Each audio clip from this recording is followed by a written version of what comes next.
So this is what goes behind running a successful podcast. Eddie?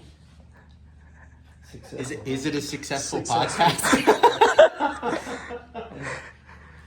No, this is pretty cool. It's a podcast. That's charitable. It is charitable, yeah, for sure. It is a podcast. So how many camera setup you guys have?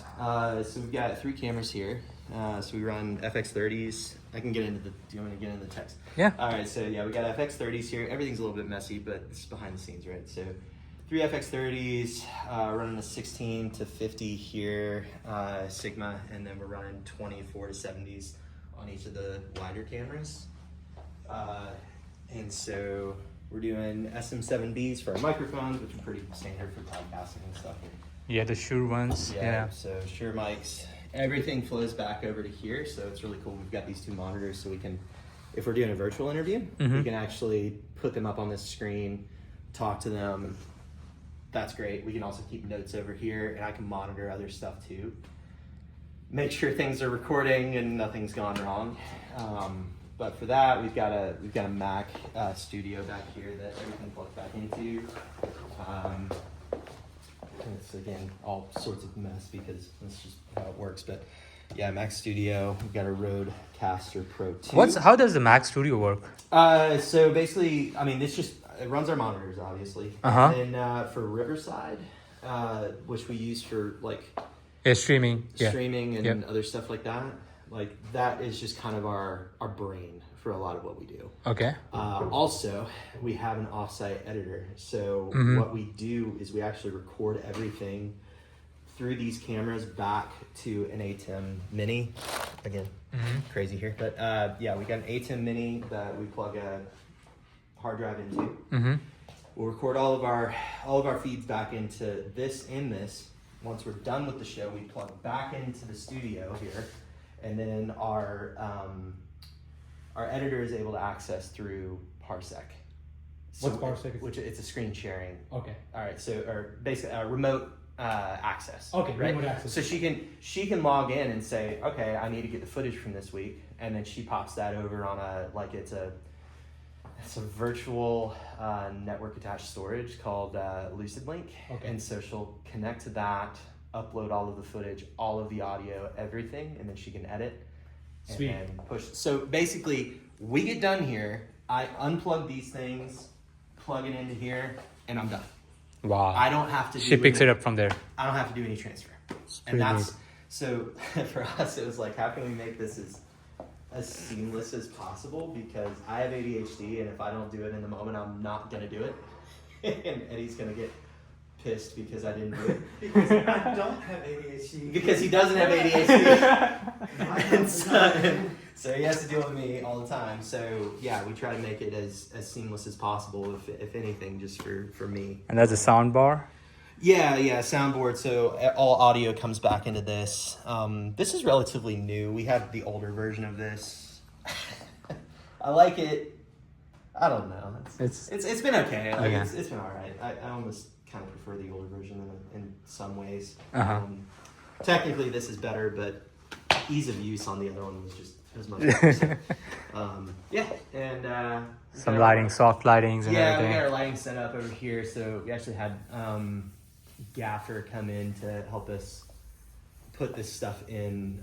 Shout out to Hayden and Hayden Mason and Laura Lee, who I worked with on the video side quite a bit, and they're awesome. And so they came in, helped us light everything, kind of get everything nice and neat in here. As far as the lighting is concerned, everything else is crazy. But as far as the lighting is concerned, yeah. How long did it take you guys to kind of set this up?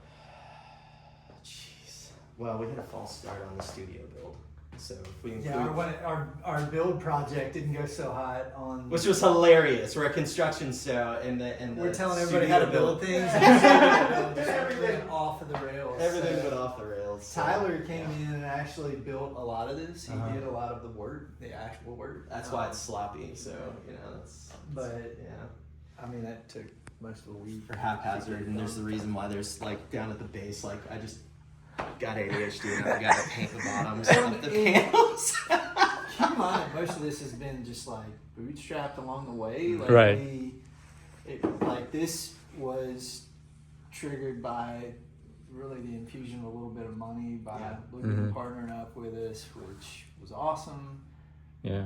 Right before that, we were two guys, like we were sitting in front of the brick wall here. And we did an interview with a guy, and he was like, "You guys, are you like in your parents' basement, or like what are you doing?" We were like, "We might need an upgrade." Yeah. So we invested a little bit in the studio, but it was very much like everything we do, we just kind of do. Cost-wise, how much is it? Like, because you got some fancy equipment. It's pretty. We had to back invest in a lot of that. 27K, I think, is probably. Holy shit, that's a lot. Yeah. Oh, for the whole. For everything we've done. Over time, though, I mean, like that was like the studio build out, and then you got we studio had this, and then then, those are still the monitors, useful, and then like it's like, well, let's you get a little bit of wind cash, and then invest it in. And you can still use those like for your story builder work, right? I mean, if you go around, or these cameras don't really work. Yes, against Eddie's will, I will steal one of these cameras occasionally. As evidenced by the fact it wasn't on his tripod. Yeah. So I put it under my shirt and walk out. And be like, "What are you doing, man?" Like, I'll come in here and the stand's empty, and I'm like, "Son of a gun." That's pretty awesome. Against his will, I will use it for that stuff occasionally, but not as much now. Not as much now. I'm not doing video, but. Yeah, it's a heck of a lot of fun, man. Like it's cool to be able to bring people in here and just kind of show it off. And small town Millersville, Georgia. So anytime hey, the drive was good, so friends and family will come over and they'll be like, "What is going on?" Oh, here's a fun tidbit for you. That we haven't really talked about on the show or anything. But is that an actual camera? It's a prop. Oh, it's the actual camera. It's one of mine. So. This is Poppy's hard hat. It's our grandfather's hard hat. Roldan Campbell. So worked at Messer Construction. And then this one's Nathan. Messer out of Midwest? Up north. So, up north? Yeah, Cincinnati. Out of Cincinnati. Yeah. Okay.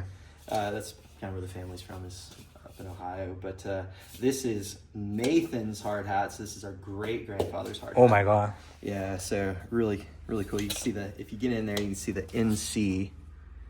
Yeah. You can on the, so you see the NC on that. And, so this would be which year? Huh? This would be which year? It'd be 60s, 70s probably, right? Yeah. 60s or 70s. Yeah. So not extremely old, but, still just one of those things that's pretty cool. But, I mean, it's crazy to even see just, how much stuff is advanced. Just, you think about, that's protecting your noggin. That's not much, man. You get something heavy and it's going to fall on you. One of the things that he pointed out, too, is, when he was doing, was it carpentry work or even just, putting the pencil up. I mean, kind of put it up in the band. Yeah. Pencil while you're working.